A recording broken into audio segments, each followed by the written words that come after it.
Good evening, ka-legit Levercards, and welcome back dito sa ating channel. Ang mainit nating update ay pumapatungkol po dito sa usap-usapan sa social media. Hinggil po sa hearing na gaganapin po July 27, 2023 para sa unang hearing ng ipinaglalaban po ng TVJ na kung saan habang ongoing po yung kaso sa tawag dito, copyright infringement and unfair competition, ipagbawal muna ang paggamit ng title Dait Bulaga or yung tinatawag pong writ preliminary injunction. So, sana nga po makamit ng TVJ anuman ang kanilang ipinaglalaban, at nandito naman po tayo na nakasupport po sa kanila. But before that, pag-usapan nga natin yung love trip moments nitong si Tito Sen. So marami po ang tawang-tawa kay Tito Sen dahil grabe nga po yung tawa ni Tito Sen, nakakadala. Pero yung ilan na hindi po nakapanood ng full video or hindi alam yung dahilan, nagtatako sila Ano daw kaya ang dahilan? Bakit tawang-tawa ito si Tito Sen? Dahil ba sa tik-tik or dahil sa barangay tanod?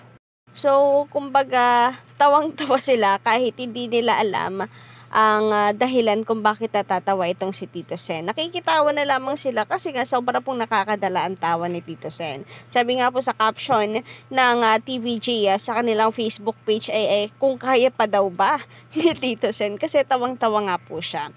Sabi nga dito ng isang commentor, viral talaga. Nakitawa na lang ako kahit hindi ko gets. Sabi naman dito, natawa po siya kasi bigla siyang naubo. Ay, ganun ba? Iyan ang TVJ at Legit Levercards. Ubo pa lang, nakakatawa na. So, yun po talaga yung main reason para sa mga nagtataka at na nagtatanong, ano kaya ang ikinatatawa or nakakatawa, bakit tumatawa itong si Tito Sen, to the point na hindi niya mapigilan yung kanyang pagtawa. Kasi kung i-replay po ninyo, parang nasamid. Hindi naman ubo, parang nasamid lang talaga itong si Tito Sen. Alam niyo, ang lakas makaano Mike Enriquez moment, kaya po tawang-tawa itong si Tito Sen. At ayun, hindi na niya mabanggit yung kanya pong babasahin. So, isa rin po ba kayo sa mga hindi rin po mapigilan na madamay po sa pagtawa ni Tito Sen? Sabayan pa po ng tawa ni Miles Ocampo.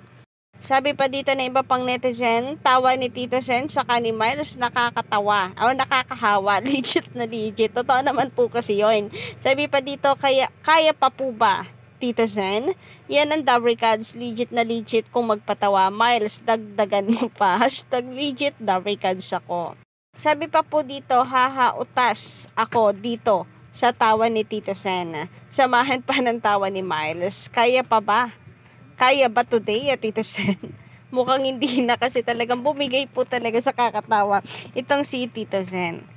Too funny at tawa ni Tito Sen, nakakahawa.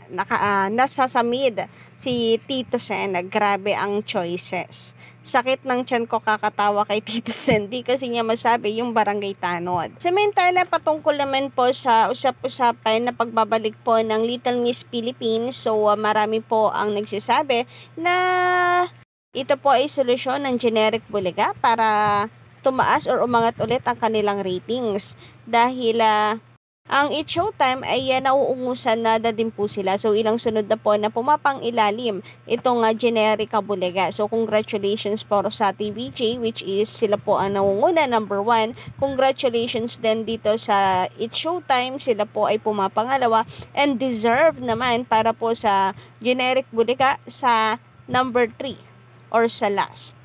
And ang Little Miss Philippines, dahil nauungusan na nga po sila ng It's Showtime, ay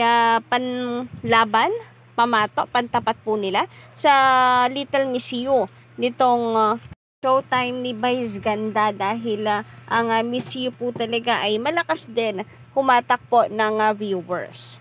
So, mukhang hindi lamang po ang TVJ ang siyang kinakalaban at pinoproblema nitong TPINC, no? Pati na rin po ang Showtime na talaga naman pong nilalampaso rin po sila sa noontime show. Tahimik lang pero nilalampaso sila. Gayon pa, may nasabi naman dito ni Miss Alexandra, no, komento niya dito, ay may pantapat naman daw po ang EAT dyan. Kahit daw po gayahin na nila ang Little Miss Philippines, ibalik man nila, mangopya man sila, ang importante wala namang papansin sa mga ito. Kahit gayahin di umano, kahit ibalik pa nila di umano ang mga original at ang mga dating segments na mabentang mabenta, walay pa din naman itong magagawa para sa kanila dahil taong bayan na mismo ang umaayaw sa kanila. Kaya kahit gawin nila yan, walay pa rin. Hindi pa rin aangat ang ratings nila at hindi yun makakapagpabago ng tingin ng mga tao sa kanila. Sabi nga niya dito, may pantapat naman ang EAT dyan, yung wala kayo sa apo ko. Pabayaan na lang sila gumawa. Di naman kaya nila mag-host ng maayos. Wala na dating yan. Kayo po ba ano ang inyong masisay naman hinggil po sa usaping ito? Samantala, speaking of hearing po ng TVJ, so may mga nagtatanong kung malalaman na daw ba kung sino ang mayroong karapatan sa paggamit po ng title na Itbulaga.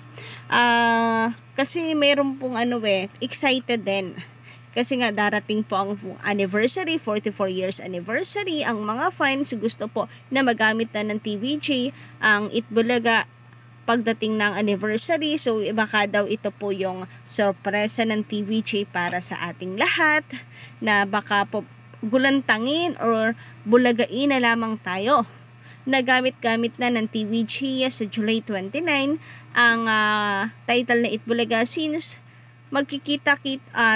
magkakaharap-harap na po sa July 27. So ang masasabi po natin dito, hanggat hindi po talaga pumapabor ang IPO sa TVJ, hindi pa po nila magagamit ito.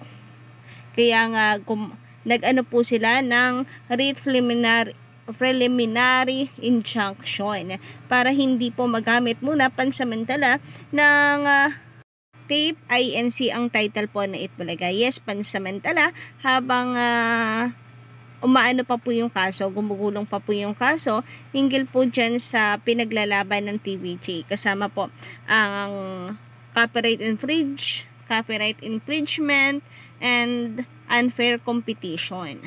So ito po ay unang hearing pa lamang na magaganap. And hindi natin masasabi hanggat hindi po korte ang nagdedesisyon kung tatanggalin na ba ang Itbulaga or hindi mo na gagamitin ito ng Tape INC. So, yun po. Dun po nakasalalay talaga. Sa korte pa din. Kaya nga po mayroong hearing na magaganap. And siguro kung hindi po makakapasa ng dahilan o sagot, depensa, ang Tape INC sa korte sa kanilang ibinigay na tamang oras o itinakdang panahon, baka po magkaroon ng chance na ora-orada tanggalin po ang karapatan ng Tape INC na gamitin ang Itbulaga. Pero kung sila po'y nakapasa naman po sa takdang oras ng kanilang sagot, tugon, depensa, talagang ito po ay pagbabatihan pa, pagalingan pa din talaga ng abogado. Ito po ay pagdidesisyonan pa rin ng korte kung tama ba na pagbigyan nila ang kahilingan po ng TVJ na wag mo nang ipagamit ang title na Itbulaga dito sa Tape INC. So, malinaw po, TVJ lamang ang nagpapahinto sa Tape INC na gamitin ang title na Itbulaga at hindi pa rin po ang korte. So gustuhin man po ng TVJ kung wala pa rin pong desisyon ang korte, lalo na kung pabor po sa TVJ, ay magagamit pa rin po yan ng generic Bulaga. So, yun po yung pagkakaintindi natin sa sitwasyon na ito. Again, yun lang po yung ating pagkakaalam, pagkakaintindi. Kaya naman, mag-intay na lamang po tayo. And kung hindi man po agad-agad o ora-orada na magamit po ng TVJ ito sa kanilang anniversary, mas okay pa din po yung slowly but surely, di ba? Kaysa naman po sa magmadali po tayo. So, again, if you are a legit Adavricad supporter naman, so wala man po sa TVJ sa ngayon ang title na Itbulaga, sa TVJ and Channel 5 po kayo mag-aabang at makikiselebrate ng 44 years anniversary. So, yun lang po muna ng update natin ngayong araw. Don't forget to click the subscribe button and notification bell for more updates.